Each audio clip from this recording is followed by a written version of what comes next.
Bueno, Raquel, bale, posten naz, musutxu eta bizarra itxengu garriro berda, bale? Bale, venga, gero arte guapa, agur. Bueno, egon naz Rakelegaz berbaitzen. Rakel ja lagun bihurtu dan pertsona bada.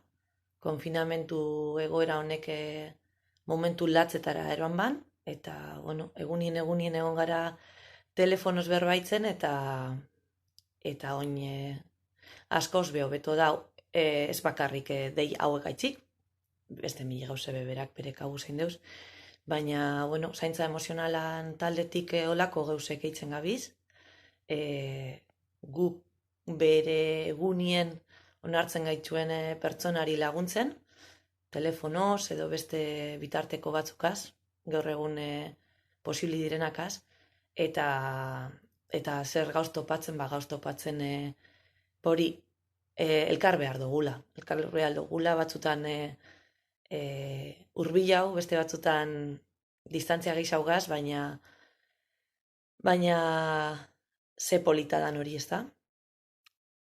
Zu entzuten zaitxuen edo zure irtenbidea pilatzen laguntzen zaitxuen pertsona bat eukitxien.